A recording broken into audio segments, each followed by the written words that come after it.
সৃষ্টিজীব সৃষ্টির পূর্বে আল্লাহ তাআলা কোথায় ছিলেন? আল্লাহ সর্বপ্রথম কি সৃষ্টি করেছেন?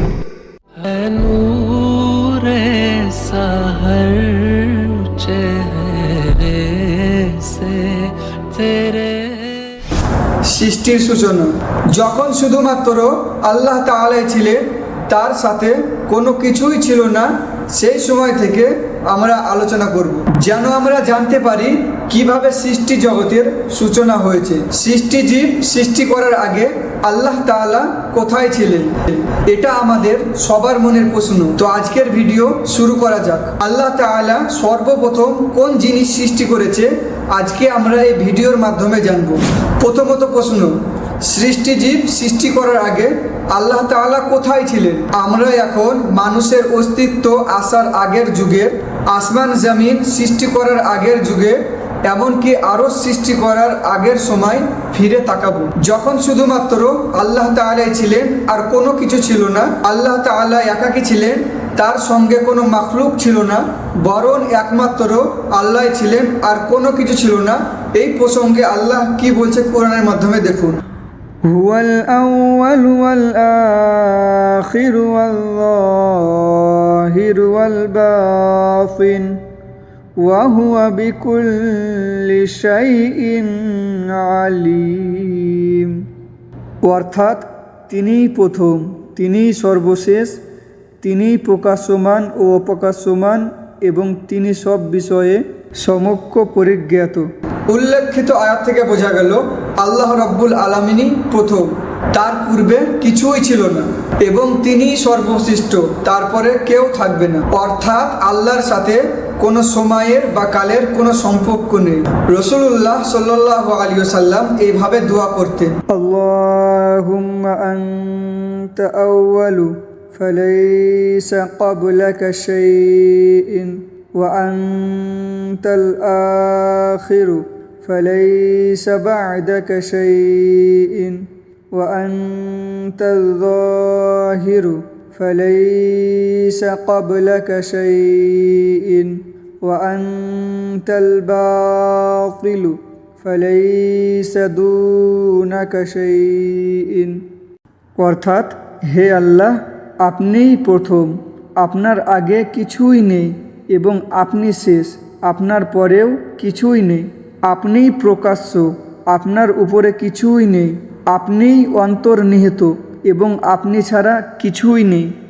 উপরে আরেকটি হাদিস আব্দুল্লাহ ইবনে রাজিব রাদিয়াল্লাহু তাআলা আনহু থেকে বর্ণিত। তিনি বলেন, আমি বললাম, হে আল্লাহর রাসূল, আমাদের মহান রব সৃষ্টিজীব সৃষ্টির পূর্বে কোথায় ছিলেন? রাসূলুল্লাহ সাল্লাল্লাহু আলাইহি ওয়াসাল্লাম তিনি বললেন, হালকা বা সাদা মেঘলাই ছিলেন, যা নিচেও বাতাস ছিল না বা উপরেও কোনো বাতাস ছিল না। অতএব তিনি পানির উপর আরশ সৃষ্টি করে, তারপরে তিনি মাখলুক সৃষ্টি করেছেন। এখন দ্বিতীয় প্রশ্ন হলো, কোন মাখলুক আল্লাহ তাআলা সর্বপ্রথম সৃষ্টি করেছেন? এই ব্যাপারে উলামায়ে কেরামের ভিন্ন ভিন্ন মত রয়েছে। একদল উলামায়ে কেরাম বলেন আল্লাহ তাআলা সর্বপ্রথম কলম সৃষ্টি করেছেন। তাদের দলিল হলো উবাইদা ইবনে সামিত রাদিয়াল্লাহু তাআলা আনহু থেকে বর্ণিত। তিনি বলেন, আমি রাসূলুল্লাহ সাল্লাল্লাহু আলাইহি ওয়াসাল্লামকে বলতে শুনেছি, আল্লাহ তাআলা যেটি সৃষ্টি করেছেন সর্বপ্রথম সেটি হচ্ছে কলম। অতএব তাকে বলা হলো, তুমি লেখো। সে বলল, হে আমার রব, আমি কি লিখব? আল্লাহ বললেন, কিয়ামত পর্যন্ত প্রত্যেক বস্তুর তাকদীর লিখো। এই হাদিস দ্বারা প্রমাণিত হলো যে আল্লাহ তাআলা সর্বপ্রথম কলম সৃষ্টি করেছেন। জামহুর উলামায়ে কেরামগণ একমত পোষণ করেন যে আল্লাহ তাআলার সর্বপ্রথম সৃষ্টি হলো যে পানি আর আরশ। তার দলিল হচ্ছে, ওয়া হুয়াল্লাযী খালাকাস সামাওয়াতি ওয়াল আরদা ফি সিত্তাতি আইয়ামিন ওয়া কানা আরশুহু আলাল মা। তিনি আসমান ও জমিন 6 দিনে সৃষ্টি করেছেন, তখন তার আরশ ছিল পানির উপর। আরও একটি হাদিস হলো যে আব্দুল্লাহ ইবনে আমর রাদিয়াল্লাহু তাআলা আনহু তিনি বলেন যে রাসূল সাল্লাল্লাহু আলাইহি ওয়াসাল্লাম ইরশাদ করেছেন, আল্লাহ তাআলা আসমান ও জমিন সৃষ্টি করার 50,000 আগে সৃষ্টি ভাগ্য নির্ধারিত করেছেন, তখন তার আরশ ছিল পানির উপর। উপরে উল্লেখিত আয়াতে আমরা বুঝতে পারলাম যে আল্লাহ তাআলা আসমান ও জমিন সৃষ্টি করার পূর্বে পানি ও আরশকে সৃষ্টি করেছেন। তবে এই দুটির মধ্যে কোনটি আগে সৃষ্টি করেছেন সেটা নিয়ে ওলামায়ে কেরামদের মধ্যে মত পার্থক্য রয়েছে। একমত ওলামায়ে কেরামদের অভিমত হলো আল্লাহ তাআলা সর্বপ্রথম আরশ সৃষ্টি করেছেন। তাদের দলিল হলো এইটি, ওয়াকানা আরশুহু আলাল মা,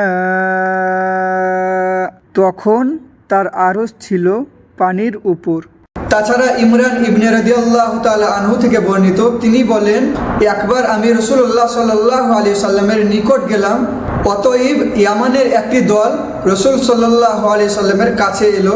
তারা আরো বলল, হে আল্লাহর রাসূল, আমরা এই বিষয়ের সম্পর্কে জানতে এসেছি। রাসূলুল্লাহ সাল্লাল্লাহু আলাইহি সাল্লাম তিনি বললেন, আল্লাহ ব্যতীত কোনো কিছুই ছিল না, আর তার আরশটি ছিল পানির উপর। আর এক বর্ণনায় আছে, আব্দুল্লাহ ইবনে আব্বাস রাদিয়াল্লাহু তাআলা আনহা থেকে বর্ণিত, তিনি বলেন, আল্লাহ তাআলা সর্বপ্রথম আরশ সৃষ্টি করেছেন, অতএব তাতে সমাসীল হয়েছে। আর এক দল ওলামায়ে কেরামগণ বলেন, আল্লাহ তাআলা সর্বপ্রথম পানিকে সৃষ্টি করেছেন, তারপরে আরশ সৃষ্টি করেছেন। তাদের দলিল হলো আল্লাহর বাণী, وَجَعَلْنَا مِنَ الْمَاءِ كُلَّ شَيْءٍ حَيٍّ, এবং প্রাণবন্ত সব কিছু আমি পানি থেকে সৃষ্টি করেছি। আবু হুরায়রা রাদিয়াল্লাহু তাআলা আনহু থেকে বর্ণিত, তিনি বলেন, আমি রাসূলুল্লাহ সাল্লাল্লাহু আলাইহি ওয়াসাল্লামকে বললাম, হে আল্লাহর রাসূল, সৃষ্টি জীবকে কি হতে সৃষ্টি করা হয়েছে?